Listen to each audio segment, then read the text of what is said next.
இவங்கள்ட்ட இருந்து சிவாஜி ஐயாவும் எம்ஜிஆர் மட்டுமே வரல, இவர்கிட்ட இசைஞானி இளையராஜாவும் வந்திருக்காங்க. ஆக்சுவலாக நன்றிங்க, ரொம்ப நன்றி, தேங்க்யூ.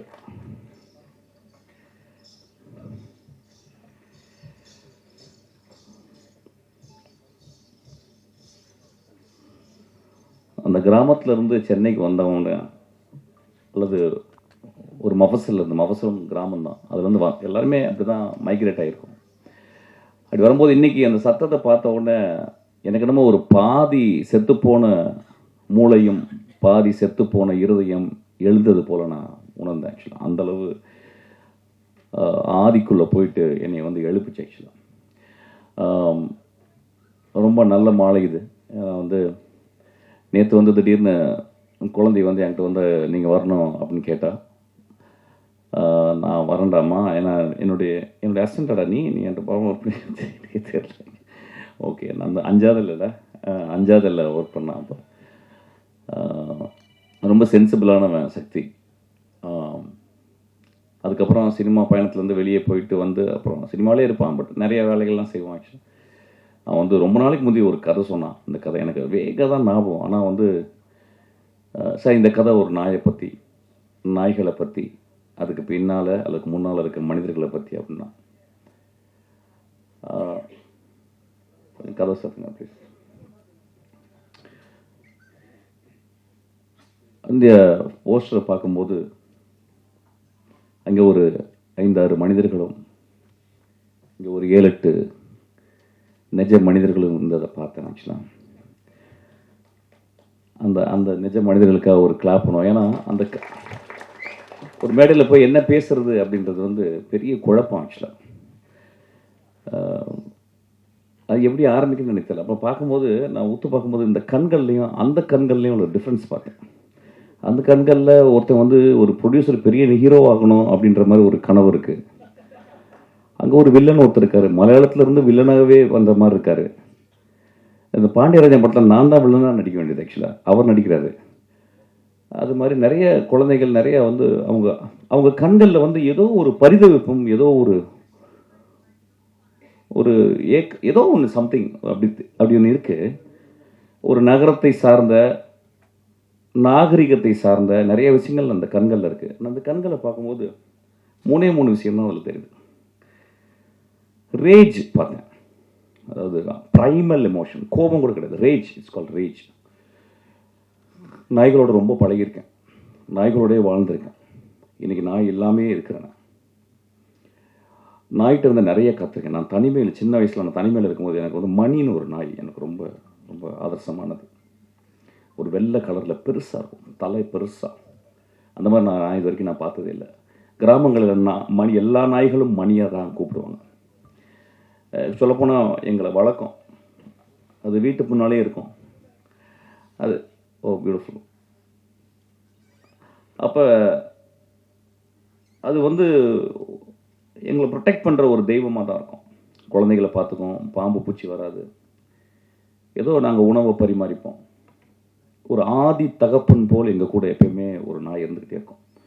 நல்ல ஞாபகம், ஒரு 5 வருஷம் கழிச்சு ஒரு நாள் காணோம். நான் தேடினேன் போயிட்டு, எங்கம்மான்னு கேட்டால் எங்கள் பாட்டி சொன்னாங்க வந்து இல்லை, அதுக்கு வந்து மனநிலை பாதிச்சிருச்சு, அதை கொண்டு போய் கொல்ல போகிறாங்க அப்படின்ட்டு. நான் ரொம்ப ஓடினேன். எங்கள் ஊரில் ஒருத்தர் அதை கொல்றதுக்கே ஒருத்தர் இருந்தார். அது கொல்லலை, அது கிட்டத்தட்ட ஒரு கருணை கொலை தான். ஒரு சாக்கில் அதை வந்து பிடிச்சி உள்ளே போட்டு ஒரு கொடப்பாறையினால் அடித்து அதை கொண்டார்.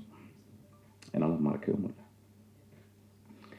நான் அதுலேருந்து பெட்டுங்களை நான் பக்கத்தில் போனதே கிடையாது. நான் என் அசிஸ்டன்ஸ்லாம் கேட்பேன். என் அசிஸ்டன்ஸில் 2 பேர் ரொம்ப பெட்டோட, வெங்கட்னு ஒரு அசிஸ்டன்ட் இருக்கான், ரொம்ப அறிவானவன். அவன் வந்து 2 நாய்களை அவன் வீட்டில், அதுக்கு ஒரு பெரிய பெட்டு மாதிரி 2 பெட்டு கொடுத்து அதை பற்றி பேசுகிறது தான் அவனுக்கு வேலை. அவன் வாழ்நாள் ஃபுல்லாக அந்த நாய்களை பற்றியே பேசிகிட்டு இருக்கான். அந்த 2 நாய்களும் என்னையும் தான் அவனுக்கு ரொம்ப பிடிக்கும்னு நினைக்கிறேன். அப்போ அதை பற்றியே பேசியிருப்பேன். ரொம்ப ஆச்சரியமாக இருக்குது, என்னடா இப்போ என்ன பண்ணால் ஒரு படி மேலே போயிட்டு அதுக்கு கேமரா ஃபிக்ஸ் பண்ணி இப்போ நான் ரீரெக்கார்டிங் பண்ணும்போது அதை பார்த்துக்கிட்டே இருக்கான். நான் ரீ ரெக்கார்டிங் பண்ணுறது கூட பார்க்கல ஆக்சுவலாக. அப்போ எனக்கு ஒரு யோசனை, ஏன் இந்த இந்த இந்த குழந்தைகள் வந்து இந்த நாய் மேலே இவ்வளவு. நான் வரும்போது படித்தேன், எங்கே அந்த டாக் அப்படின்ற வார்த்தை எங்கேருந்து வந்து அதுக்கு வந்து அதுக்கு எங்கேருந்து வந்துச்சுன்னு தெரியல. அந்த எட்டிமாலஜிக்கலாக டோர்க்கா அப்படின்றாங்க. அந்த டோர்க்கான்ற வார்த்தை எப்படி வந்துச்சுன்னே தெரியல லாட்டினில். நான் யோசிச்சிட்டே வந்தேன், எப்படி வந்திருக்கும் ஆதி மனிதன். கடவுளால் படைக்கப்படாத மனிதர்கள் சில பேர் வந்து டார்வின் விதிப்படி மரங்களிலிருந்து கீழே இறங்கி சவான்களால் நடக்கும்போது அவன் எல்லா மிருகங்களையும் கொன்னுட்டு அதை திங்கணும் அல்லது தன்னை பாதுகாக்கணும் தான் வந்திருப்பான். புலி சிங்கங்களை திங்க முடியாது, ஓநாய்களை திங்க முடியாது. ஓநாயினுடைய இனம்தான் அது. ஓநாயினுடைய வழித்தோன்றல் தான் நாய்கள். நம்ம எல்லாருக்குமே தெரியும், அதை பார்த்தவனே தெரியும். கேனைன் ஃபேமிலின்னு சொல்லுவாங்க ஆக்சுவலாக. அப்போ எப்படி அந்த மனிதன் வந்து அந்த காட்டை வந்து பயந்து பயந்து பயந்து ஒவ்வொரு அடியாக எடுத்து வைக்கும்போது பாம்பு இருக்கும், பூச்சி இருக்கும், உணவு தேடி போகணும், குழந்தைகளை பார்த்துக்கணும், தாய் தந்தையை பார்த்துக்கணும், இரவான நெருப்புக்கு கட்டைகளை சேகரிக்கணும், நெருப்புக்கு கல்லை தேடணும். அப்படிங்கும்போது எப்படி ஒரு ஓநாய் எப்படி அது ஒரு மனிதனை சார்ந்து வந்திருக்கும் அப்படின்றது வந்து எனக்கு ரொம்ப டிரான்சிஷன். அந்த டிரான்சிஷன் சொல்லுவாங்க இங்கிலீஷில். அதாவது நம்ம வந்து சினிமா மொழியில் அதிகமாக யூஸ் பண்ணுறது, ஒரு கதையில் ஒரு கதாநாயகன் ஒரு இடத்துல இருந்து மாறி வர்றான் அப்படின்றது. இப்போ பார்த்தீங்கன்னா one of the greatest transition பார்த்தேன். திடீர்னு கடவுள் தோன்றார், திடீர்னு பிள்ளையார் தோன்றார். எனக்கு இந்த மாதிரி ஒரு பிள்ளையார் நான் வாழ்க்கையில் பார்த்ததே இல்லை. நான் நிஜமாகவே முதல் தடவை நான் பிள்ளையாரை பார்த்தேங்க. நண்பர்களே, ஆதி கலைஞர்கள் ஐயா அவர்கள் நம்ம பார்க்கும்போது ரொம்ப நம்ம எதுவும் சும்மா அது சிரிச்சுட்டு பார்த்த மாதிரி இருப்போம். பிள்ளையார் இது வரைக்கும் பார்த்துருக்கோமான்னு தெரியல. பிள்ளையாருக்கு எப்படி ஒரு வடிவம் வந்ததுன்னு தெரியல. யாரோ எழுதுனாங்க, எப்படியோ எழுதப்பட்டிருக்கும். அது புனைவா அல்லது புனைவு இல்லையா அப்படின்றது தெரியாது. ஆனால் நெஜ பிள்ளையார் இன்னைக்கு நம்ம பார்த்தலாம். ஒரு துண்டை சுருட்டி, அதுதாங்க, அதுதான் பொயட்ரி, அதுதான் greatest art. I was astounded. அப்போ அந்த ஒரு ஓநாய் ஏதோ ஒரு வகையில், நிச்சயமாக ஓநாய் எப்பயுமே நான் பார்த்துருக்கேன். ஓநாய் வந்து நான் வெளிநாடுகளில் போகும்போது பார்த்துருக்கேன். அதுக்கப்புறம் நான் கிட்டத்தட்ட ஒரு 15-16 வருஷம், ஆமாம் ஒரு 18 வருஷம் மசனங்குடியில் போயிட்டே இருக்கும்போது நான் ரொம்ப பார்க்க ஆசைப்பட்டது. நான் வந்து விலங்குகளை போய் நான் காட்டுக்குள்ளே பார்க்குறதில்ல. எனக்கு என்னமோ எல்லாமே இந்த சஃபாரின்னு சொல்லுவாங்க, but I don't believe that. ஏன்னா அது இருந்த இடத்துல நம்ம போயிட்டு அதை போய் ஒளிஞ்சு நின்று பார்க்குறது, ஜீப்பில் நின்று பார்க்குறது, லைட் அடித்து பார்க்குறதுன்றது எனக்கு நம்பிக்கை இல்லை. அதை எப்பயாவது வரும்போது என் நண்பர் வீட்டில் தங்கியிருக்கும் போது அந்த காட்டில் அப்படி வந்துட்டு போகும்போது நான் பார்ப்பேன். அப்போ இந்த 16-17 வருடங்களில் நான் பார்க்காத ஒரு யானைகள் பார்த்துருக்கேன், புலிகள் பார்த்துருக்கேன், எல்லாமே பார்த்துருக்கேன். நான் பார்க்காத ஒரே ஒரு வந்து சென்னாய் தான். அந்த சென்னாய் நான் ரொம்ப எக்ஸாட்டிக்கான ஒரு அனிமல். அது மனிதர்கள் கண்டே அது தோணாது. அப்போ ஒரு நாள் நான் ஒரு இடத்துலேருந்து ஒரு இடத்துக்கு நான் ஒரு மத்தியானம் போகும்போது 2 நாய்கள், சென்னாய்கள். இப்போ நாயின்னு சொல்லும் போது இந்த சமூகம் வந்து அதை ஒரு கீழே தான் பார்க்குறாங்க. நான் அந்த தோணையில் பேசலை. அந்த 2 உருவங்கள் நம்ம கொடுத்த பேர் அது. பைரவர்கள் வேணால் சொல்லலாம், ஆதி பைரவர்கள் வேணால் சொல்லலாம். அவங்க 2 பேர் நடந்து போனதை பார்த்தேன். நான் பிரேக் போட்டுட்டேன், அது அப்படியே நடந்து போகுது. அந்த 2ம் அந்த காட்டுக்குள்ளே ஒரு பகுதியிலேருந்து இன்னொரு பகுதிக்கு போகும்போது நான் பார்த்தேன். அந்த மனிதன் போட்ட அந்த பாதையிலே அந்த அஸ்பால்ட், அந்த ரோடில் வந்து 2 பேர் நடந்து போகிறாங்க. அதேமாக அது வந்து காதலனும் காதலியாகவும் கணவனும் மனைவியாக தான் இருக்கும். என்னை பார்த்து அப்படி ஒரு அந்த வண்டியை பார்த்துட்டு, ஒரு அசிங்கமான அந்த ஜீப்பை பார்த்துட்டு அப்படியே திரும்பி போகிறாங்க. அந்த ஒரு செகண்ட் தான் நான் பார்த்தேன். அப்படி அந்த காட்டுக்குள்ள ஒரு நாய்களை பார்த்து, செந்நாய்களை பார்த்து பயப்படுற மிருகங்கள் என்னென்னா, எல்லா மிருகங்களும் பயப்படுமா. யானை முதற்கண்டு பயப்படுமா. ஏன்னா ஒரு செந்நாய் எப்படி வேட்டையாடும் அப்படின்னா, ஒரு புலியை துரத்திட்டு வந்து 4 பக்கம், எப்பயுமே செந்நாய் ஒரு 10-15 பேர் தான் வருவாங்க. அதாவது நீங்கள் ஆர்ட் ஆஃப் வாரை படிக்கணும்னா செந்நாய் படிக்கணும். அது எப்படி ஸ்ட்ராட்டஜின்னு, ஒரு 10-12 நாய் வந்து அதை சுற்றின உடனே விரட்டி ஓடுமா. ஒரு கிட்டத்தட்ட ஒரு 10 கிலோமீட்டர் விரட்டுமா, பின்னாடி போயிட்டே இருக்குமா. கடைசியில் அந்த புலியோ சிறுத்தை ரொம்ப டயர்டாகி ஒரு மரத்தில் ஏறிடுமா. அந்த மரத்தில் ஏறினோன்னா இது நடக்குமா, அது வந்து ஒரு 5 மணி நடந்துச்சுன்னா அந்த அந்த நாய்கள் அந்த மரத்துக்கு கீழே அப்படியே 10 நாள் அப்படியே உட்காந்துருமா. ஒரு அந்த இரவு ஃபுல்லாக உட்காந்துருமா அந்த 10 நாய்களும். காலையில் ஒரு 6 மணிக்கு இன்னொரு 10 நாய்கள் வந்து இவங்களை ரிலீவ் பண்ணுவாங்களாம். இவங்க எந்திரிச்சு போவாங்கன்னா அந்த 10 நாய் உட்காருமா. அன்னைக்கு இரவு ஃபுல்லாக உட்காந்துமா. மறுநாள் இரவில் அது அந்த சிறுத்தை மயங்கி கீழே வந்துடுமா. அதை உணவாக எடுத்துக்கொண்டு தன்னுடைய குழந்தைகளுக்கும் தான் தின்று மீதியை தன் தொண்டைக்குள் வைத்துக்கொண்டு தூரத்தில் இருக்கும் அந்த 10 கிலோமீட்டர் தூரத்தில் இருக்கிற அந்த மரப்பொந்துகளில் அல்லது மலை பொந்துகளில் ஒளிந்திருக்கும் அந்த மனைவி மக்களுக்கு, தாய் தந்தையருக்கு கொண்டு போய் கக்கி அதை வந்து கொடுக்கும். ஏதோ ஒரு வகையில் நம்ம வந்து பிராணிகளை ஒத்து பார்க்கறத வந்து தவறிட்டோம், அல்லது மனிதர்களை ஒத்து பார்க்கறத தவறிட்டோம். இந்த கண்களை ஒத்து பார்த்தீங்கன்னா அந்த கண்களில் வந்து அது டீபோஸ்ட் அனிமலிஸ்டிக்கான ரொம்ப தேவையான ஒரு வனத்தை பாதுகாக்கிற அந்த 3 பார்வைகள் இருக்கும். ஒன்று ரேஜ், அதுக்கப்புறம் புரியாத தன்மை, என்ன நடக்குது நம்மளை பற்றி, என்ன இங்கே அலங்குன்னு ஒரு படம் பண்ணுறாங்களா, நம்ம என்ன பண்ணுறோம். ஏன்னா எல்லாருமே நடிக்கலாம், ஏன்னா எல்லாருக்குமே வந்து சிவாஜி ஆகணும், கமலஹாசன் ஆகணும், அப்படி ஆகணும் ஆசை அப்படின்னோம். ஆனால் அதை நடிக்க வைக்கும்போது அது என்ன பண்ணும் ஆக்சுவலாக வந்து அதுக்கு டேக்கெல்லாம் சொல்ல முடியாது. ஓகே டேக் இது நல்லா கொஞ்சம் வேறு மாதிரி பண்ணுங்கள் அப்படின்னு சொல்ல முடியாது. ஸோ நம்ம என்ன பண்ணணும், கேமரா கொண்டு போய் வி ஹேவ் டு வெயிட். நான் ஒரு 2-3 தடவை நாய்களோட நான் ஒர்க் பண்ணியிருக்கேன்.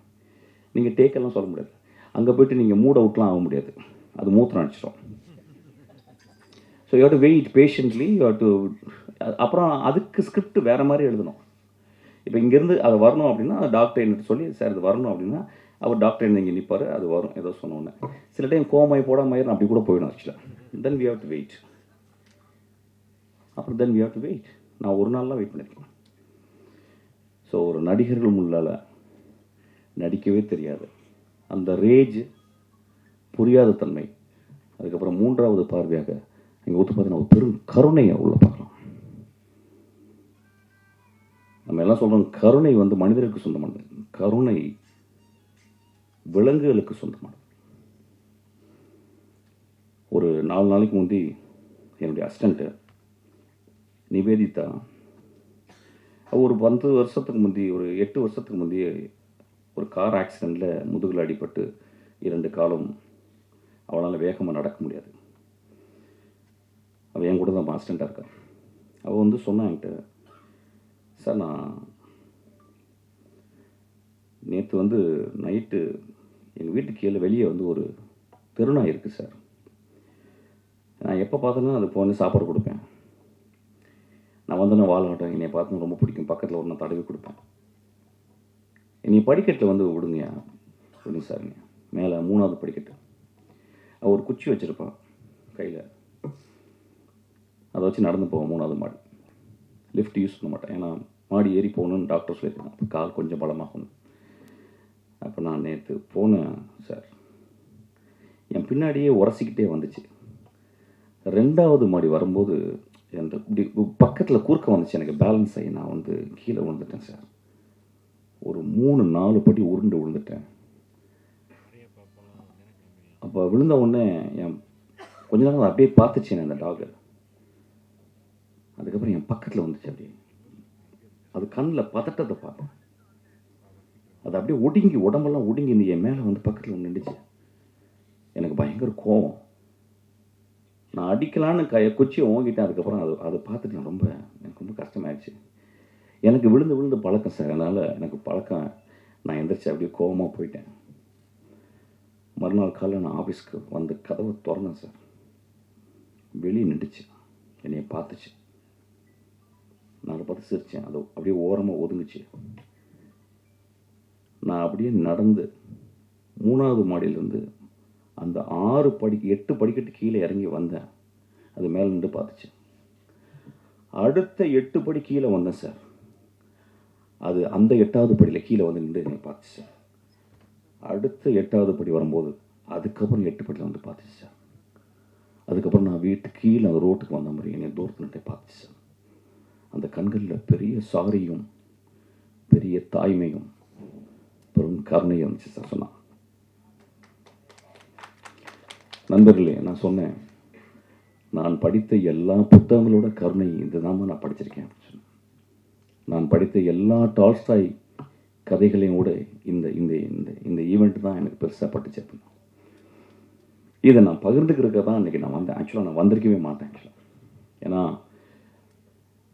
அந்த டாகை பற்றி ஏதோ ஒரு வகையில் நாங்கள் பேசும்போது, என்னோடய அசிஸ்டன்ஸ்லாம் பேசும்போது அதிகமாக நாங்கள் பேசுகிறது பேரன்பை பற்றியும் கருணைகளை பற்றி தான். அதை தவிர வேறு எதுவுமே பேசுறதில்ல. ஒருவேளை அவனுக்கு வந்து நாய்களை பற்றி சொல்லணும்னு ஆசைப்பட்டிருக்கான். படம் எப்படி இருக்குன்னு எனக்கு தெரியல. நிச்சயமாக அதில் ஒரு பெரும் கருணை இருக்குன்னு நினைக்கிறேன். ஒரு படம் எடுத்து அந்த படம் மக்களால் அங்கீகரிக்கப்பட்டு அது பெரிய ஆர்ட் ஃபார்ம் ஆகுறது ரொம்ப கஷ்டம். இன்றைக்கி கூட நான் பண்ணிக்கிட்டு இருக்கும்போது எனக்கு நியூஸ் கேட்டுச்சு. அதாவது ஒரு திரைப்படத்தை பார்க்க போகும்போது அந்த திரைப்பட நடிகர் அங்கே வந்து அதனால் மக்கள் வேகமாக ஓடி போயிட்டு ஒரு ஒரு ஒரு பெண் இறந்துட்டாங்கன்னு சொல்லிட்டு, அது ஒரு பெரிய ஆக்சிடெண்ட். அதுக்கு அந்த கதாநாயகனுக்கும் அவனும் ரொம்ப கஷ்டப்பட்டுவான். அந்த குழந்தை, நடிகர்கள், சினிமாக்காரர்கள் எப்பொழுதுமே நாங்களும் ஒரு நாய்களை போல தான். ஏதோ இந்த கிராமத்தில் வந்து ஏதோ ஒரு ஊருக்கு வந்து மைக்ரேட் ஆகி வந்து இந்த இப்போ கலைகள் பண்ணாங்க பார்த்தீங்களா, அது மாதிரி இதை பண்ணி, இதை பாருங்கள், இப்படி நாங்கள் ஆடி காட்டுறோம், இப்படி பாடி காட்டுறோம், நீங்கள் கொஞ்சம் கைத்தட்டுங்க. இந்த மனிதர்கள் இன்றைக்கி வந்து ஆடினவங்க கொஞ்சோண்டு கைத்தட்டினா போதும், அவங்க வாழ்க்கை போதும். ஆனால் நாங்கள் கொஞ்சம் மாறி எங்களுக்கு கொஞ்சம் காசு கொடுங்க, உங்கள் காசை வச்சு தான் நாங்கள் சாப்பிட்றோம், உங்கள் காசை வச்சு தான் நாங்கள் கார் வாங்குகிறோம், உங்கள் காசை வச்சு தான் எல்லாம் பண்ணுறோம். நான் கொஞ்ச நாளுக்கு முந்தி வந்து ஏதோ ஒரு பெரிய படம், அந்த படம் ஃபெயிலியர் ஆகும்போது நிறைய ரசிகர்கள் வந்து பயங்கரமாக அதை வந்து விமர்சனம் பண்ணி பேசி, அதுக்கு எல்லா உரிமையும் இருக்குது. நான் என்னுடைய அசிஸ்டண்ட்டாக தான் சொல்கிறேன், இந்த படம் நியாயமாக இருக்கும் பட்சத்தில், நன்றாக இருக்கும் பட்சத்தில் இந்த பத்திரிகையாளரும் பார்வையாளர்களும் இதை கொண்டு போய் சேர்ப்பாங்க. அந்த படத்தில் நியாயமும் தர்மமும் இருந்தால், ஏன்னா அவங்க உரிமை இருக்குது. அதுதான் நான் சொல்ல வந்தேன். என் அசிஸ்டண்ட்டாக வேறு வேலையில் மேடையில் சொல்லியிருப்பானான்னு தெரியல. ஆக்சுவலாக அதில் ஒரு உண்மை இருந்தால் கூட போதும், தலையில் தூக்கி வச்சு கொண்டாட்டுவாங்க. ஏதோ ஒரு வகையில் சில அசதி, ஏன்னா இந்த வாழ்க்கை ரொம்ப அசதியாக இருக்குது. நான் பார்க்க தெரியுது, ஒரு வருஷம் பார்க்குறோம். இதெல்லாம் மீறி நம்ம ஒரு நரேட்டிவ் சொல்லும் போது அந்த நரேட்டிவ் ரொம்ப பவர்ஃபுல்லாக இருக்கணும்னு அவங்க ஆசைப்பட்றாங்க, அவங்க கேட்குறாங்க. நம்மளும் படித்து வளர்கிறோம், அவங்க 200 மடங்கு அவங்களும் பார்த்து படித்து வளர்கிறாங்க. ஸோ ஒரு படம் அவங்களுக்கு நல்லா இல்லாம்போது ரொம்ப கோபம் வந்துடுது, வெகுண்டு வந்துடுது. அவங்க நல்லா ஒரு கேமரா கொண்டு போய் காட்டிடுறோம், அதில் அந்த மனிதர்கள் வந்து தவறாக சில வார்த்தைகள் பேசுகிறாங்க. அது பெரும் மனசு வருத்தத்தை.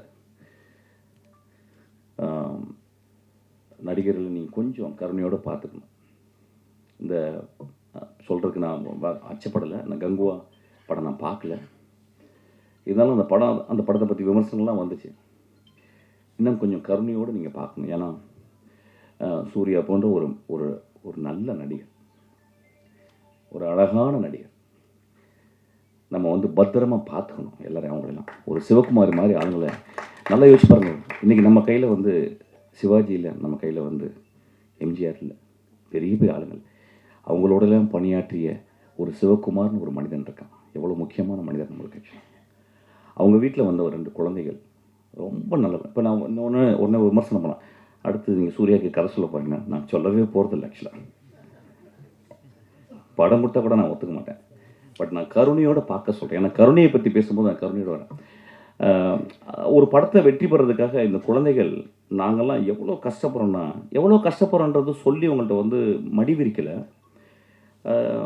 கிட்டத்தட்ட வாழ்க்கையை மறந்துட்டு வேலை செஞ்சுக்கிட்டு இருக்கோம். அப்போ ஏதோ சின்ன ஒரு பேலன்ஸ். ஆக்சுவலி அதாவது ராக்கெட் என்ஜினியர்ஸ் சொல்லுவாங்க, ஒரு 10 வருஷம் கஷ்டப்பட்டு 24 மணி நேரம் ஒத்த சிந்தனையோட கான்ஸ்டன்ட் விஜிலன்ஸோட ஒரு ராக்கெட்டை டிசைன் பண்ணும்போது அது ஏதோ ஒரு சின்ன ஒரு சின்ன ஒயர் கொஞ்சம் பிரிஞ்சால் கூட அது வானிலை வெடிச்சிருது. அது ஒன்றுமே பண்ண முடியல. அப்படி தான் சினிமாவும் பார்க்குறேன். ஒரு சினிமாவும் ஒரு ராக்கெட் இன்ஜினியரிங் தான். ஒரு 500 கலைஞர்கள் கான்ஸ்டன்ட் விஜிலண்ட்டோட ஒரு திரைப்படத்தை அப்படியே ஒரு சின்ன இலையா பண்ணுறோம். சில டைம் ரொம்ப அங்கே அந்த அந்த மூத்த கலைஞன் ஒருத்தர் இருப்பான், அந்த டேரக்டர்னு ஒருத்தர் இருப்பான் பாருங்க, அவன் வந்து ஒரு ஒரு இறப்பை நோக்கி போகிற அளவுக்கு போகும்போது தான் ஒரு படைப்பு உருவாகுது. அவன் அங்கே செத்து போவான் கடைசியில், அந்த லாங் அந்த நாளை வந்து ஃபைனல் அந்த ஷாட் முடிஞ்சு அந்த அந்த அந்த ஃபைனல் மிக்சிங் முடியும் போது பார்த்தீங்கன்னா, வெளியே வரும்போது பார்த்தீங்கன்னா நல்லா ஞாபகம் இருக்குது.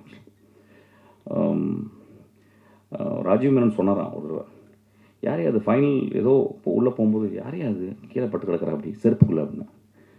சார் அவர் பேர் பாலான்னு சொன்னாங்களாம். அதுதான் சேது ஒரு பாலா. செத்து போகிற டைம் தான் அந்த டைமில் தான் அந்த படம் உருவாகுது ஆக்சுவலாக. அப்போ ஒரு படம் உருவாகும் போது நம்ம வந்து படம் நல்லா இல்லைன்னு சொல்கிறதுக்கு ரொம்ப உரிமை இருக்குது. ஏன்னா நீங்கள் 150 ரூபா கொடுக்குறீங்க. அப்புறம் ஒவ்வொரு பத்திரிக்கையாளரும் எல்லாம் சினிமா தெரிஞ்சவங்க. நான் நான் சொன்ன சித்திரம்பேசி பார்த்து நான் கதை சொன்னேன், ஏவிஎம்மில் சொன்னேன். அது நல்லா இருக்குன்னு சொன்னவர் அங்கே உட்காந்துருக்கார், வெள்ளை வெள்ளை சட்டை போட்டவர், துளசி பெருமாள். அவர் நல்லா இல்லைன்னு சொல்லியிருந்தால் நான் நல்லா இருந்திருக்க மாட்டேன். ஸோ அவங்க தான் பத்திரிக்கைங்க. நம்மளும் அதை ரொம்ப புரிஞ்சுக்கணும். இது 2 பேரும் கையை கோர்த்து படங்கள் நல்லாட்டினாலும் நல்லா இல்லாட்டினாலும் அதில் இல்லையா இப்படி பண்ணலாயா இப்படி பண்ணியிருக்கோனியா அப்படி சொல்லலாம். சினிமாவை எல்லோரும் நம்ம பத்திரமா பார்த்துக்கணும். ஏன்னா சினிமா மட்டும்தான் அறத்தையும் அழகையும். இப்போ நீங்கள் பார்த்தீங்கன்னா என்ன ஒரு பெர்ஃபார்மன்ஸ், வாட். எனக்கு வந்து இன்றைக்கி நைட் ஃபுல்லாக பேசிகிட்டே இருக்கலாம் போல இருந்துச்சு. இந்த படம் இந்த மனிதர்களுக்காகவும் அந்த நடிகர்களுக்காகவும் ஓடணும்னு நான் வந்து கேட்டுக்கிறேன். நான் வரும்போது ரொம்ப டயர்டாக வந்தேன். ஆனால் ஒரு 200 நாளுக்கு வந்து நான் சக்தியோடு இயங்கக்கூடிய அளவுக்கு இந்த மனிதர்கள் வந்து இன்றைக்கி ஒரு எக்ஸ்ட்ரானரியான ஒரு பெர்ஃபார்மன்ஸ் பார்த்தேன். இந்த பெர்ஃபார்மன்ஸை யார் டிசைன் பண்ணான்னு தெரியல. மேபி என்னுடைய டைரக்டர் டிசைன் பண்ணான்னு தெரியல. ஏன்னா ஹூ அவர் டிசைன்ட் இந்த மாதிரி ஒரு பெர்ஃபார்மன்ஸ் பண்ணவங்க வந்து ரொம்ப ஒரு அறிவான, ரொம்ப மனதுக்கு ரொம்ப ரொம்ப எளிமையான மனிதர்கள் தான் அந்த மாதிரி சொல்ல முடியும். I'm so moved by them, I'm so thankful to them. இந்த படம் ஓடணும்னு நான் மனிதர்களை கேட்டுக்கிறேன்.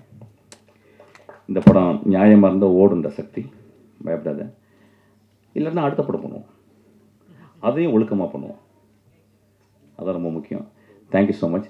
இந்த படத்தில் ஏதோ ஒரு உண்மை இருக்குது, இந்த படத்தில் ஏதோ ஒரு கருணை இருக்குது, இந்த படத்தில் ஏதோ அறம் இருக்குது. Thank you so much.